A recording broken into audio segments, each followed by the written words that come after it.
I was 68 years old when my son David started dying, and the doctors couldn't tell me why. He was 44.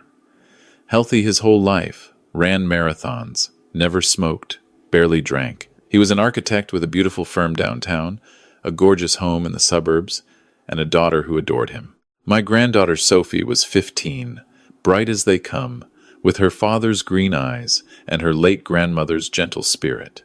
But something was wrong. It started small, the way these things always do.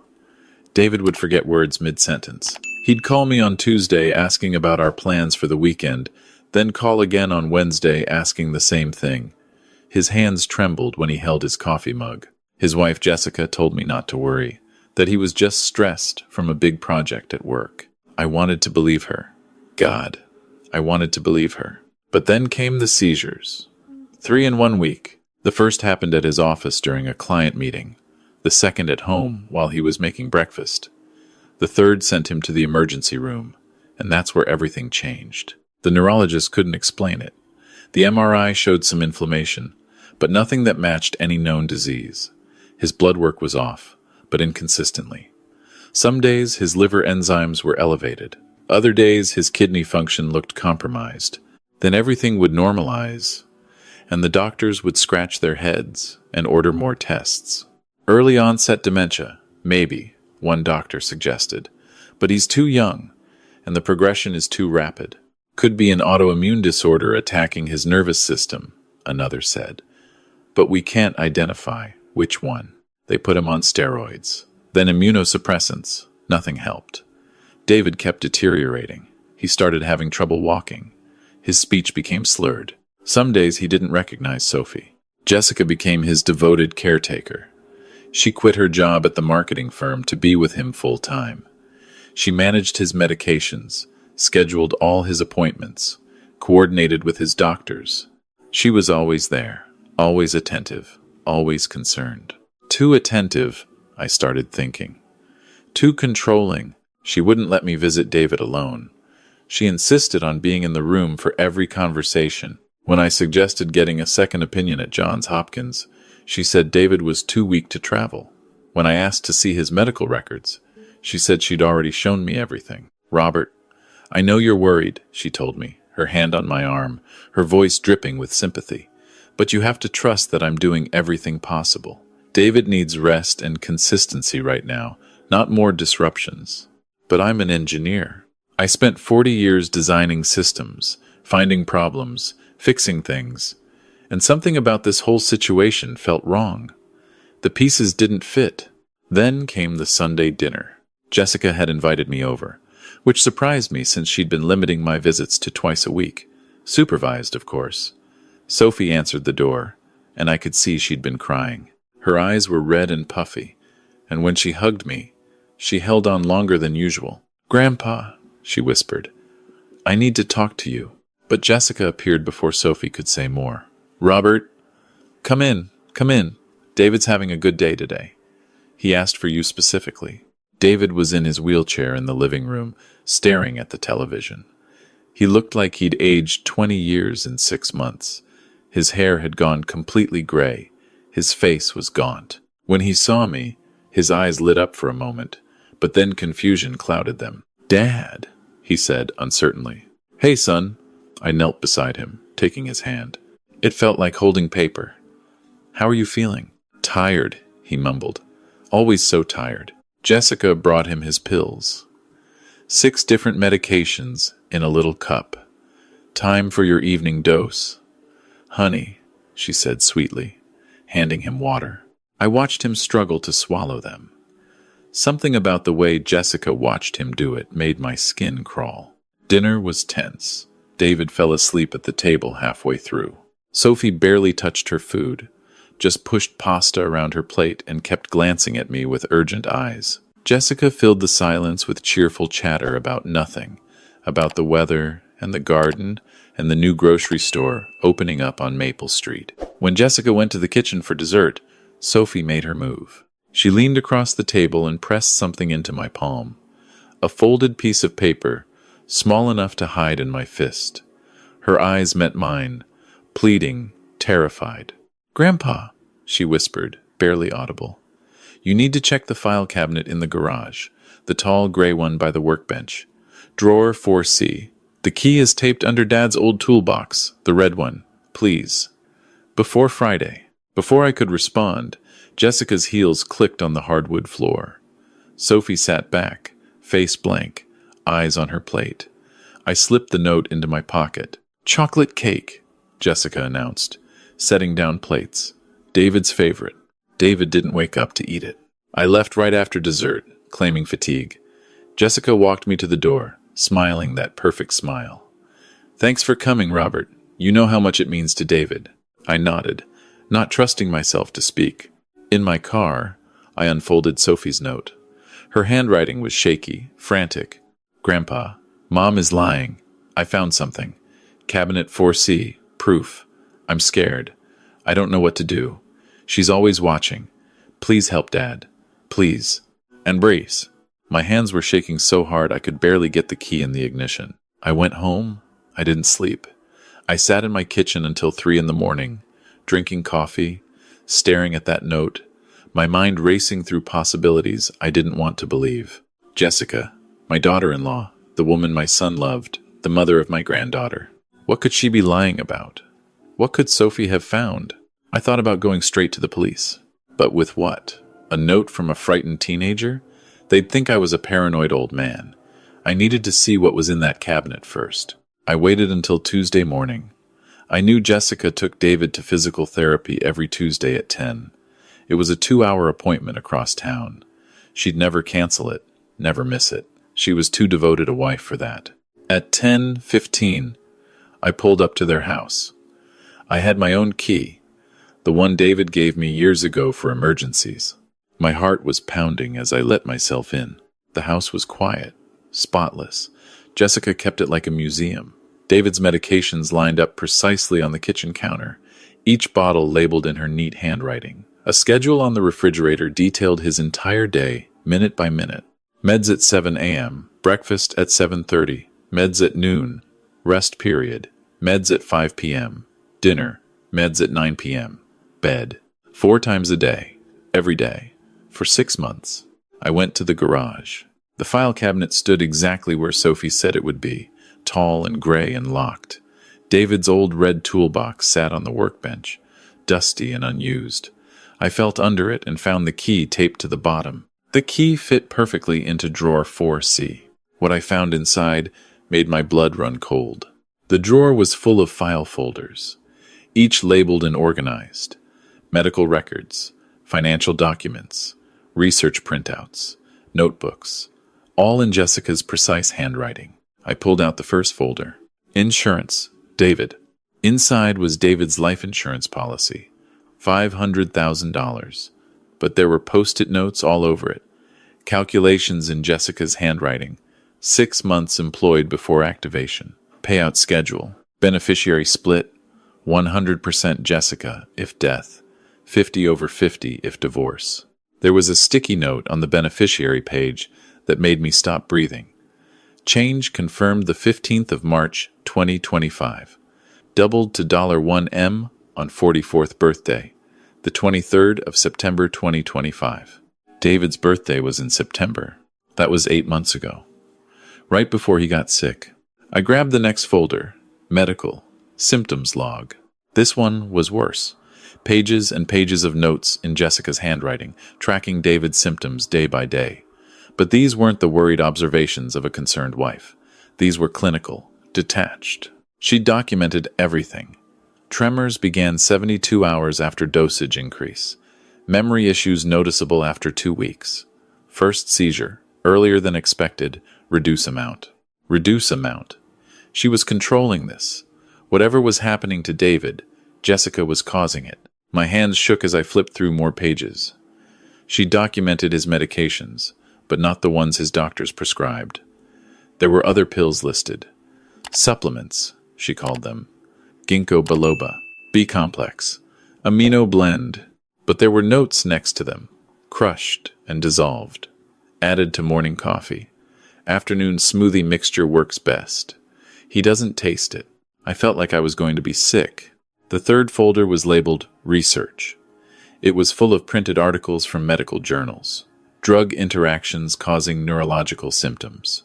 Medication combinations mimicking dementia. Substances that cause seizures. Entire passages were highlighted. Notes in the margins. Undetectable in standard blood tests. Symptoms reverse within 30 days of cessation. She'd been poisoning him, carefully, methodically, making him just sick enough to seem like he had some mysterious disease, but not sick enough to die quickly. Keeping him alive, but incapacitated. But why? The next folder answered that question. Financial, SPM, house.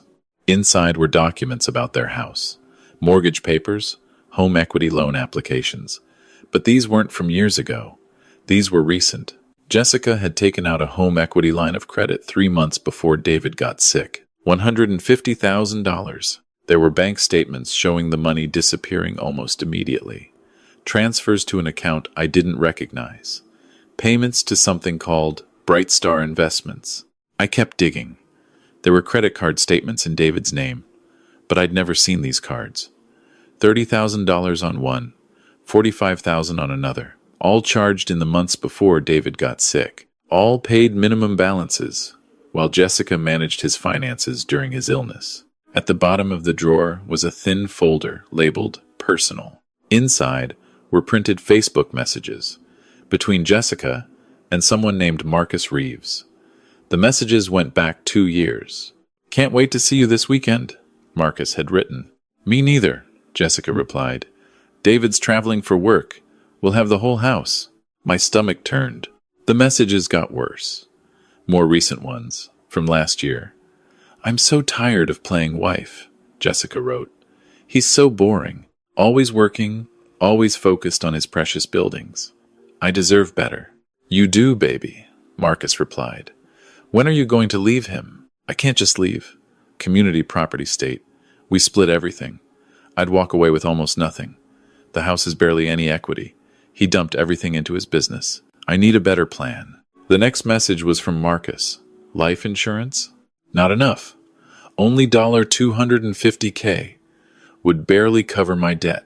Could get more? Maybe. I'll look into it." The messages stopped for a month, then picked up again. Did it. Convinced him we needed more coverage with Sophie getting older. Doubled the policy. $1M now. "That's my girl." "When?" "Have to wait. New policy has a contestability period. If he dies in the first 2 years, they investigate. Has to look natural." "How long?" "At least 6 months after the policy activates. But I have an idea. What if he doesn't die? What if he just can't manage his affairs anymore?" "Explain." "If he's incapacitated, I get power of attorney. I control everything. His business, his accounts, the house. And if he stays sick long enough, I can move him to long-term care, sell the house, access his retirement accounts for his care. Then, when he finally does die, the insurance pays out on top of everything else." "You're brilliant." "I know. I had to put the folder down. My hands wouldn't stop shaking." There was one more item in the drawer. A spiral notebook, thick and full. I opened it. The first page was dated 10 months ago. Plan was written at the top, underlined 3 times. Jessica had written out everything, step by step. How she'd researched drug combinations that would cause neurological symptoms. How she'd started slipping them into David's food and drinks. How she'd chosen substances that would clear his system quickly, making it harder for doctors to find anything in tests. How she'd varied the dosage to keep symptoms unpredictable. She'd noted which doctors were more trusting, which ones asked fewer questions. She'd documented how she'd isolated David from friends and family, limiting visits, controlling information. She'd written about getting rid of his phone and giving him a new one she could monitor, about taking over his email, about telling his partners at the architecture firm that he needed time away, that he'd be working from home. Every detail, every calculation, every manipulation. On a page dated 3 weeks ago, she'd written, "David stable in current state. Doctors still searching for diagnosis. Good. Maintain this level for another 2 to 3 months, then can begin discussing long-term care facilities." Robert getting suspicious but manageable. Sophie, noticing changes in her father, seems upset but hasn't said anything. Need to monitor. The last entry was from 4 days ago. 2 words, circled multiple times. Friday. Robert. Friday? That was 3 days from now. The same Friday Sophie had mentioned in her note. I flipped to the next page, and my heart stopped. It was a floor plan of my house, my bedroom, my kitchen, my study where I kept important documents, sketched in detail, with notes. Enters through back door, 6:30 a.m. for morning walk. Keeps spare key under third flower pot. Alone Tuesday and Thursday afternoons. Below the sketch. R's life insurance, minus $400K. Sophie beneficiary. If D deceased and R deceased, J becomes S's guardian, equals access to all funds. There were more research printouts. Articles about elderly heart attacks, stroke symptoms, medication interactions common in men over 65. She wasn't just planning to keep David sick. She was planning to kill both of us. I took pictures of everything with my phone. Every document, every page of that notebook, every message. I photographed it all with shaking hands, nearly dropping my phone twice. Then I put everything back exactly as I'd found it. Locked the drawer, put the key back under the toolbox. Left through the front door.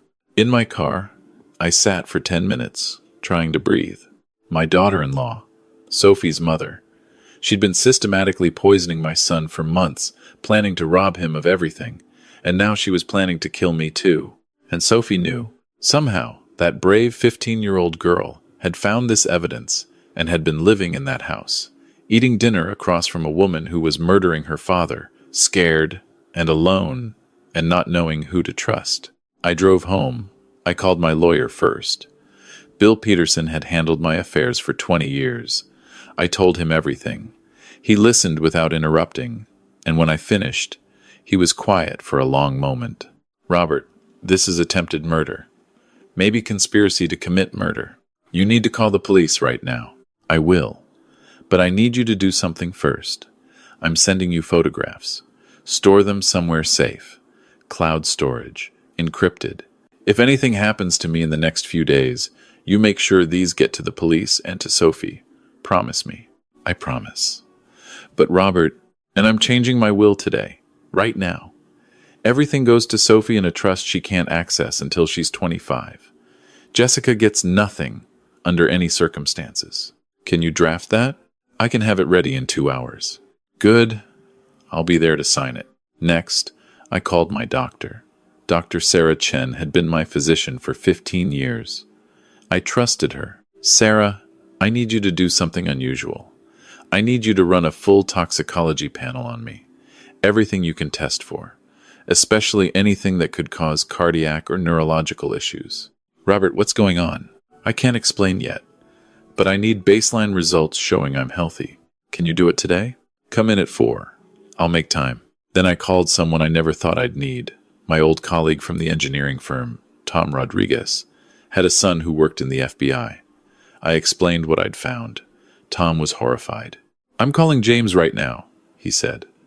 Don't touch anything else. Don't confront anyone. Just sit tight. By 6 that evening, I'd signed my new will, had my blood drawn, and was sitting in FBI agent James Rodriguez's office with 2 detectives from the local police department. I showed them everything. The photographs, the messages, the insurance documents, the notebook with my house layout. We need to get David to a hospital, the younger detective said. Get his blood tested before whatever she's giving him clears his system. And we need to protect Mr. Harrison and the granddaughter, Agent Rodriguez added. If Jessica realizes her plan has been discovered, she might accelerate. They asked if I could get David out of the house without alerting Jessica. I thought about it and shook my head. She watches him constantly. If I show up and try to take him anywhere, she'll know something's wrong. What about the daughter? The older detective asked. Sophie, can she help? I remembered Sophie's terrified eyes at dinner. That brave girl had already risked everything to get me that note. Maybe. But I don't want to put her in more danger. We can wire you, Agent Rodriguez said. You go to the house tomorrow. Normal visit. You mention feeling unwell. Maybe suggest Jessica make you some tea like she makes for David. We'll record everything. If she tries to drug you, we have her in the act. That's using him as bait, the older detective objected. I'll do it, I said. But I want Sophie out of that house first. We came up with a plan. The next morning, Sophie's school would call Jessica, saying Sophie needed to be picked up for a health issue. But when Jessica arrived, the principal would explain there'd been a misunderstanding, and Sophie would be kept for a routine counseling session about her father's illness. Meanwhile, police would be in position at the house. I'd arrive at noon for a worried father visit. I'd been doing these twice a week, so it wouldn't seem unusual. I'd be wearing a wire. I'd mention not feeling well, maybe similar symptoms to David. See what Jessica did.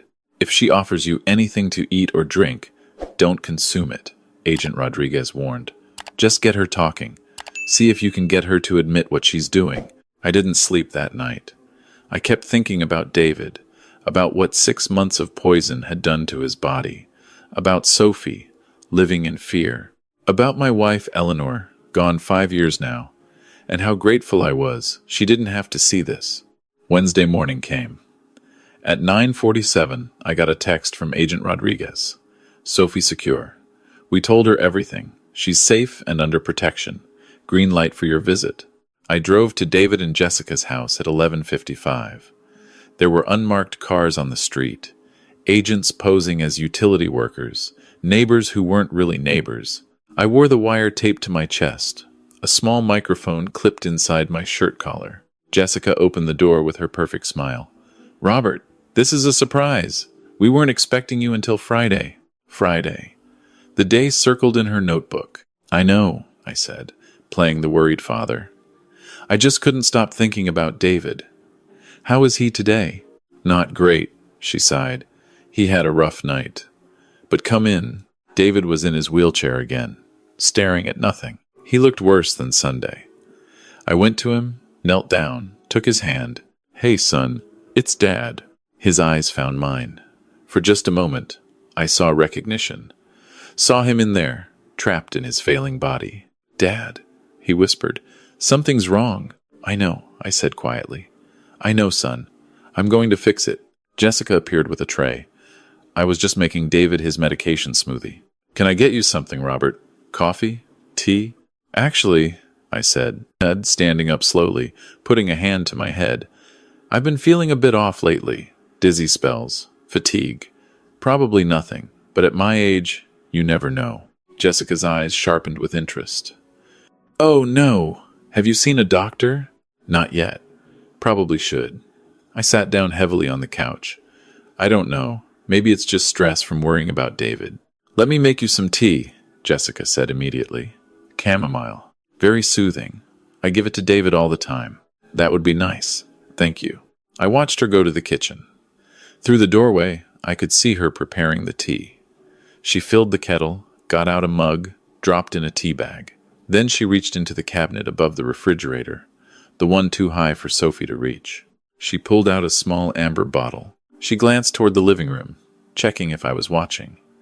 I pretended to be focused on David. She opened the bottle and tapped something into the mug.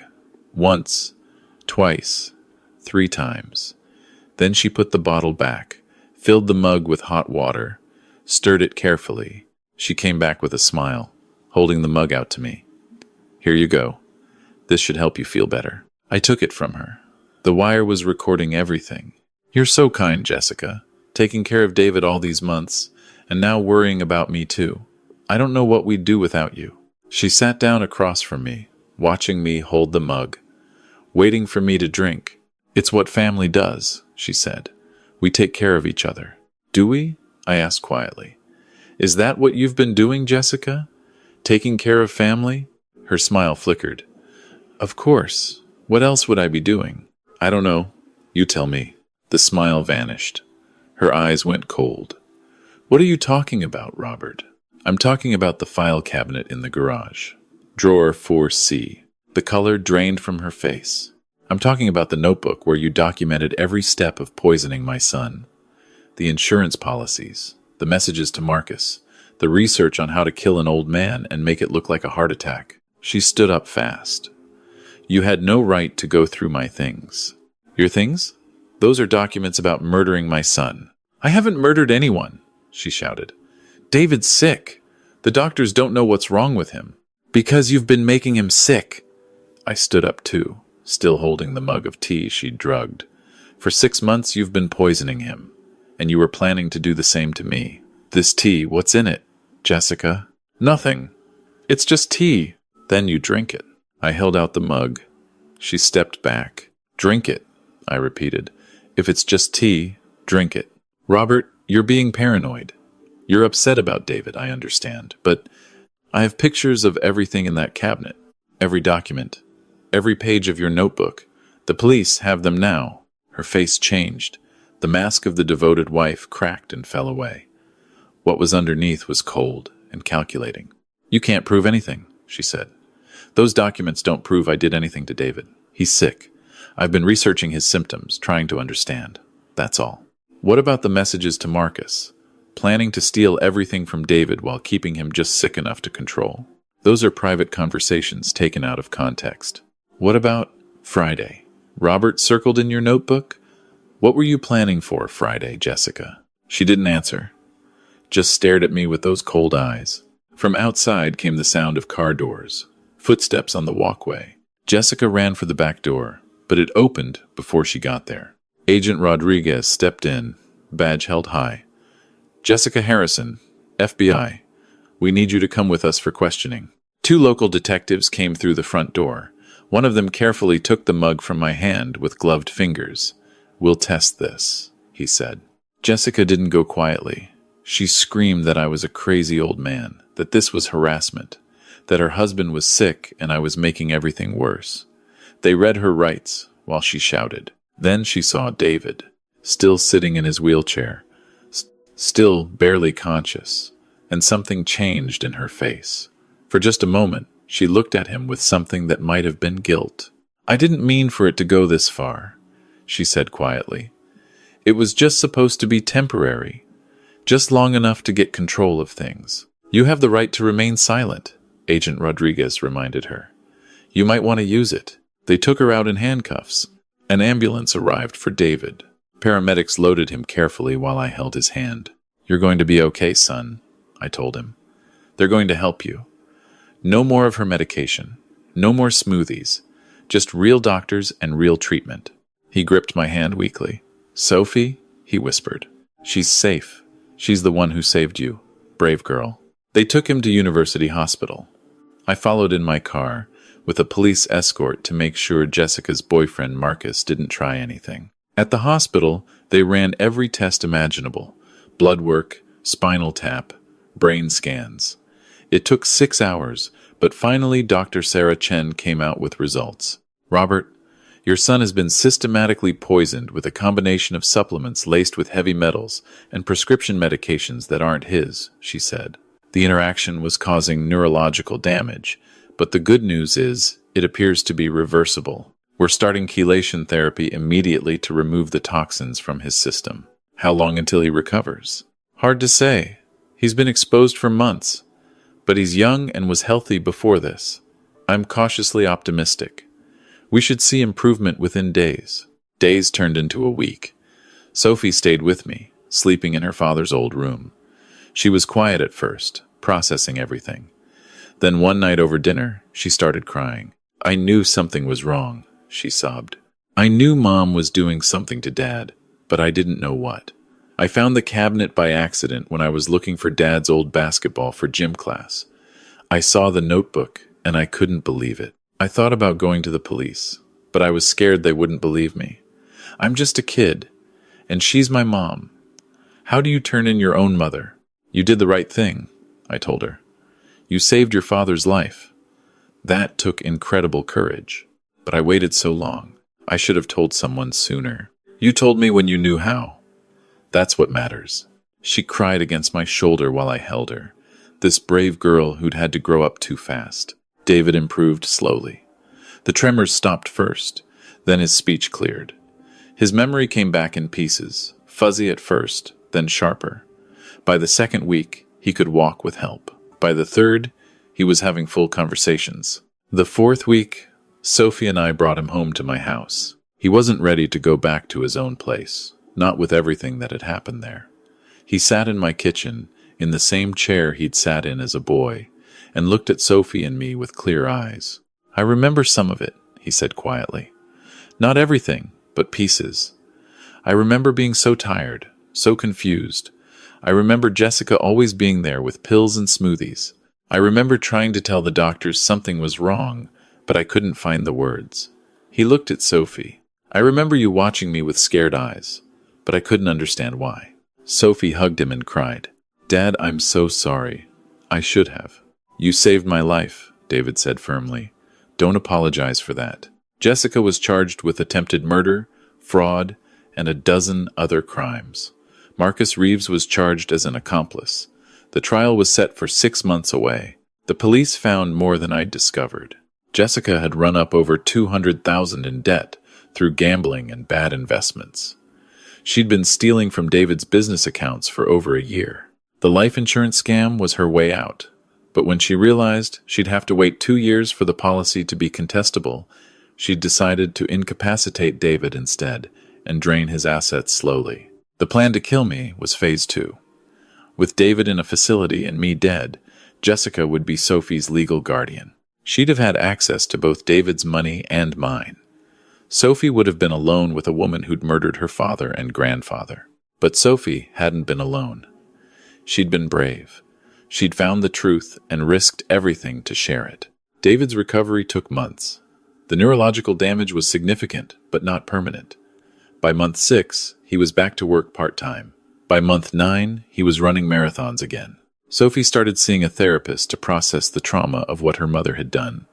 She had nightmares for a while, trust issues, but she was resilient, like her father. The trial happened on a cold Tuesday in February.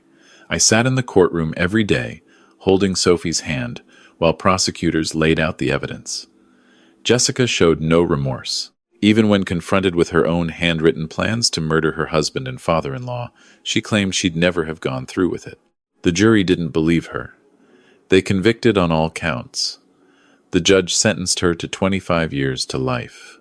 As they led her away, she looked back at Sophie once. Sophie met her eyes and didn't look away. That night, David made dinner for the 3 of us at my house.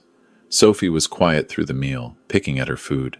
Finally, she said, "Do you think Mom ever loved us? Dad? Me?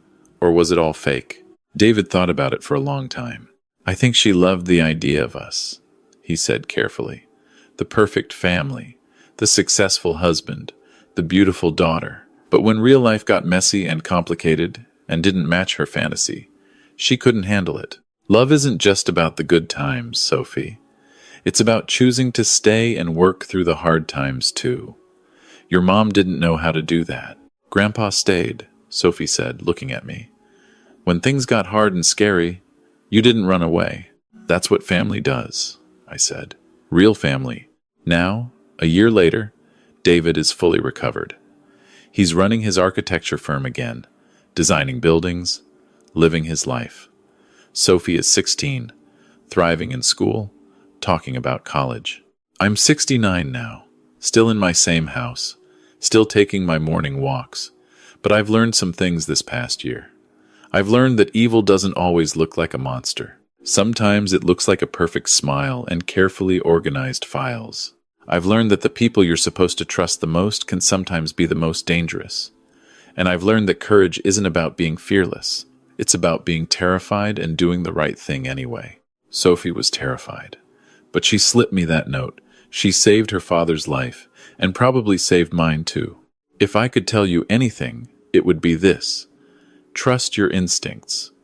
When something feels wrong, even if you can't explain why, pay attention to that feeling. Don't dismiss it. Don't rationalize it away. And if you're a young person who knows something terrible is happening, but you're scared to speak up, find one person you trust, one adult who will listen. You don't have to carry that weight alone. David's doctors told us that if Jessica's plan had continued another month, the damage might have been permanent.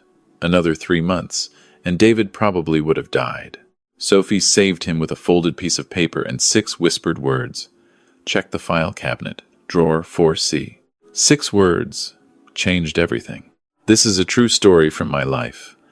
I'm sharing it because I want people to know these things happen. Not just in movies or crime shows, but in real neighborhoods, in real families, to real people who never saw it coming. David never thought his wife would try to kill him for money. I never thought my daughter-in-law would plot my murder. Sophie never thought her mother could be capable of such evil. But here we are, survivors. We're closer now than we've ever been, the 3 of us. We have dinner together every Sunday. We talk about real things, hard things. We don't keep secrets. And every time I see Sophie, I think about how brave she was. How she could have stayed silent out of fear, but she didn't. She acted. She saved us. So pay attention to the people around you. Notice when something changes, when someone isolates a family member, when finances suddenly become secretive, when medical issues don't quite add up, when your gut tells you something is wrong.